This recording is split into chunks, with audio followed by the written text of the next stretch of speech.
காஞ்சிபுரம் வரதராஜ பெருமாள் கோவில் உண்டியல்கள் மூலம் 57 லட்சம் ரூபாய் காணிக்கை கிடைக்கப்பெற்றுள்ளதாக கோவில் நிர்வாகம் தெரிவித்துள்ளது. காஞ்சிபுரத்தில் உள்ள அத்திவரதர் என புகழ்பெற்ற வரதராஜ பெருமாள் கோவிலுக்கு நாள்தோறும் ஏராளமான பக்தர்கள் வருகை தருகின்றனர். கோவிலுக்கு வரும் பக்தர்கள் வரதராஜ பெருமாள் கோவிலில் மூலவர், உற்சவர், தாயார், சக்கரத்தாழ்வார், லட்சுமி நரசிம்ம சுவாமி உள்ளிட்ட சன்னதிகளில் வைக்கப்பட்டுள்ள 11 உண்டியல்களில் பணம், நகை, வெள்ளி பொருட்கள் என காணிக்கை செலுத்துகின்றனர்.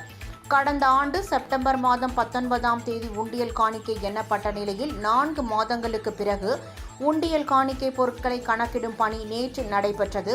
காணிக்கை எண்ணும் பணியில் கோவில் அலுவலர்களுடன் சேர்ந்து தொண்டு நிறுவன ஊழியர்களும் ஈடுபட்டனர். உண்டியல் காணிக்கையாக 57,20,727 ரூபாய் ரொக்கப்பணமும், 91 கிராம் தங்க நகைகளும், 311 கிராம் வெள்ளி பொருட்களும் கிடைக்கப்பட்டுள்ளதாக கோவில் நிர்வாகம் தெரிவித்துள்ளது. இது தவிர அமெரிக்கா, கனடா, மலேசியா, UAE உள்ளிட்ட வெளிநாட்டு கரன்சிகளையும் பக்தர்கள் காணிக்கையாக செலுத்தியுள்ளனர்.